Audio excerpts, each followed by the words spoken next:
Hello everyone, welcome back on my YouTube channel. Production management में last lecture में हमने start किया था aggregate production planning. Aggregate production planning, ठीक है। एग्रीगेट प्रोडक्शन प्लानिंग में हम ऑलरेडी डिस्कस कर चुके हैं मीनिंग और need for aggregate production planning. तो ये टॉपिक हमने लास्ट लेक्चर में डिस्कस किया था। आई होप आपने अटेंड किया होगा। कोई डाउट हो तो आप दोबारा से डिस्कशन कर सकते हो, ठीक है। So let's cover. आज के लेक्चर में हम लोग डिस्कशन करेंगे cost associated with the aggregate production planning. इससे पहले हम इसका प्रोसेस देख लेते हैं, ठीक है, क्या प्रोसेस होता है एग्रीगेट प्रोडक्शन प्लानिंग प्रोसेस, क्योंकि प्रोसेस एग्जाम के पॉइंट ऑफ व्यू से भी इंपॉर्टेंट है। तो सबसे पहले प्रोसेस डिस्कस कर लेते हैं, उसके बाद कॉस्ट के बारे में भी डिस्कशन कर लेंगे। एग्रीगेट प्रोडक्शन प्लानिंग, तो again I am explaining what aggregate production planning है, क्या इसका मतलब होता है। सो aggregate planning is the process of developing, analyzing and maintaining a preliminary approximate schedule of overall operations of the organizations, ठीक है। अब एग्रीगेट प्रोडक्शन प्लानिंग में ओवरऑल ऑपरेशंस की बात हो रही है। यहाँ मैं किसी एक पर्टिकुलर वर्क स्टेशन में ऑपरेशंस की बात नहीं कर रहा हूँ। जितने भी वर्क स्टेशन से होता हुआ प्रोडक्ट फाइनल आउटपुट में कन्वर्ट होगा और उन वर्क स्टेशन पे जितने भी जॉब परफॉर्म किए जाएंगे, जितने भी ऑपरेशंस होंगे, that is come under aggregate production planning. और उसको प्रॉपर डेवलप करना, एनालाइज करना, मेंटेन करना, वही एग्रीगेट प्रोडक्शन प्लानिंग है।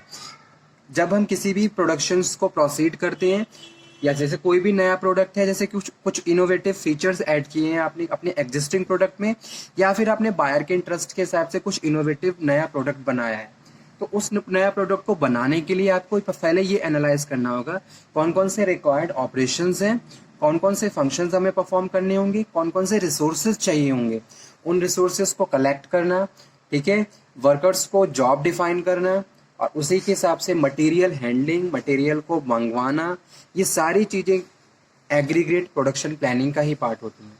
इनपुट्स को आउटपुट में कन्वर्ट करना, किस तरीके से, कौन सा मेथड आप यूज करोगे, that is also part of aggregate production planning, ठीक है। इसका प्रोसेस क्या होता है, तो फर्स्ट इसका जो स्टेप है वो है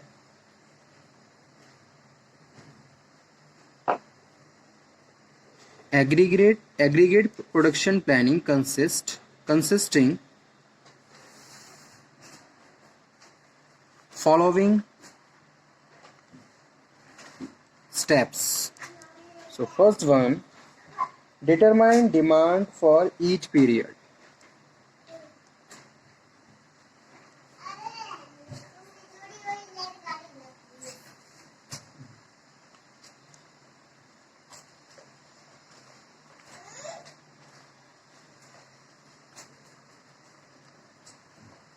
demand determine for each period, ठीक है। तो सबसे पहला स्टेप है determine demand for each period. सबसे पहले आपको डिमांड को डिटरमाइन करना है, और ये हर कंपनी के लिए, हर मैन्युफैक्चरर के लिए इम्पॉर्टेंट है कि भाई जब भी आप प्रोडक्शन करने जा रहे हो तो डिमांड एनालाइज कर लीजिए। डिमांड ये देख लीजिए मार्केट में डिमांड कितनी है, ठीक है, और जितनी डिमांड है उसी के हिसाब से आपको प्रोडक्शन या फिर प्रोडक्ट को प्रोड्यूस करना होगा। तो मार्केट रिसर्च करने के बाद आपको ये पता चल जाएगा कस्टमर किस तरीके का प्रोडक्ट चाह रहा है और कितनी डिमांड है, तो उसी हिसाब से आप चेंजेस करके कस्टमर को सुटेबल प्रोडक्ट प्रोवाइड करवाते हो। तो फर्स्ट स्टेप्स यही है एग्रीगेट प्रोडक्शन प्लानिंग का, डिमांड एनालिसिस या डिमांड डिटर्मिनेशन, ठीक है। सेकंड वन है determine capacity for each period. उसके बाद ये determine capacity for each period, ठीक है। इसके बाद आप ये फाइंड आउट करेंगे, ये डिटरमाइन करेंगे कि हमारी कितनी कैपेसिटी है। अब मैं कोई भी एक फैक्ट्री रन कर रहा हूँ, मुझे कोई नया ऑर्डर मिला है, तो उस ऑर्डर को कंप्लीट करने के लिए मैं अपनी फैक्ट्री को एनालाइज करूंगा कि भाई एक अगर ये नया ऑर्डर मिला है तो क्या मेरी फैक्ट्री की कैपेबिलिटी कितनी है, मेरे पास कितने रिसोर्सेज हैं, मेरे पास कितना प्लेस है, मेरे पास कितनी मशीन्स हैं, कौन कौन से नए रिसोर्सेज हैं जिनकी मुझे ज़रूरत पड़ेगी इस ऑर्डर को कंप्लीट करने के लिए। तो इस तरीके से कैपेसिटी एनालाइज करते हैं सेकेंड स्टेप में। This capacity should be match demand which means it may require the inclusion of the overtime and subcontracting. Okay. Third one है identify company departmental union policies.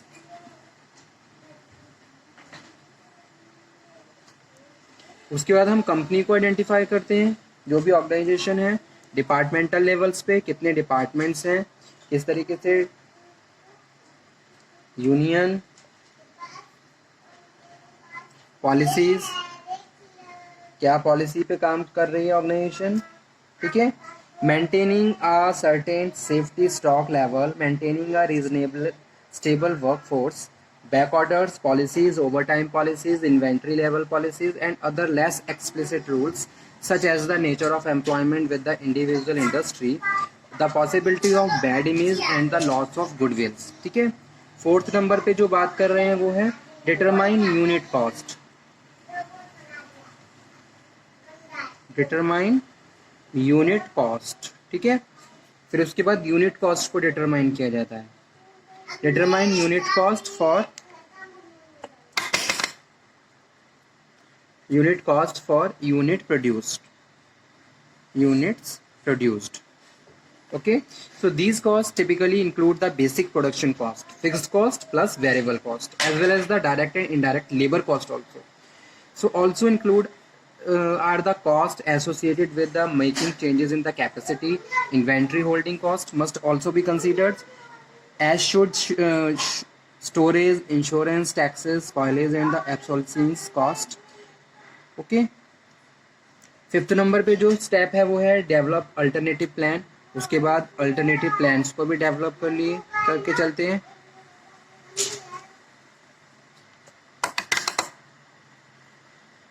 Compute the cost for each. तो जितने भी alternative plans हैं उनको आप develop करिए, फिर उनकी कॉस्ट को कैलकुलेट करिए, कहाँ कॉस्ट कम लग रही है उसको फिर हम एनालाइज करते हैं. और लास्ट नंबर पे जो स्टेप होता है वो है if satisfactory plan emerges, if satisfactory plan. Student ये नोट्स मुझे इसलिए इतनी ज़्यादा लेंथी लिखने पड़ते हैं ताकि आप लोगों के लिए जो नोट्स की रिक्वायरमेंट है वो फुलफिल हो जाए. ठीक है. तो आज तो मैंने खैर स्टेप बाय स्टेप लिखा हुआ है. Plan emerge that best satisfy objective, that best satisfy. फिर जितने भी अल्टरनेटिव्स हैं उनमें से जो ऑब्जेक्टिव आपकी डिमांड.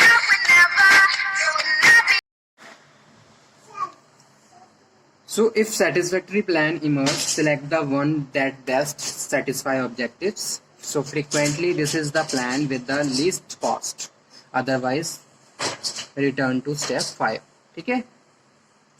अगर लीस्ट कॉस्ट नहीं आ रही है तो 5 स्टेप पे पहुंचिए, अल्टरनेटिव को फिर डेवलप करिए और उसके बाद फिर उसमें से एक बेस्ट को सिलेक्ट करिए.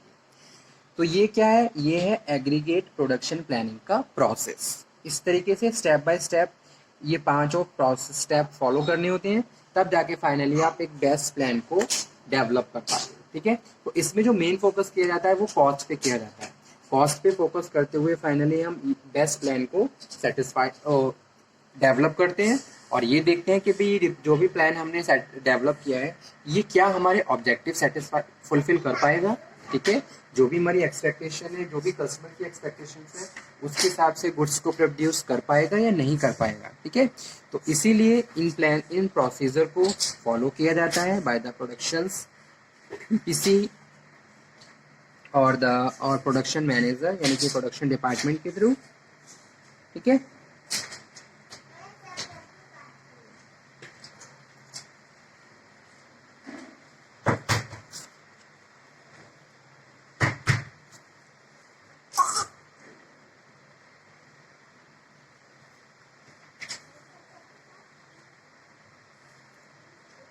अब आगे इसमें हम डिस्कस करेंगे cost associated with aggregate production plan.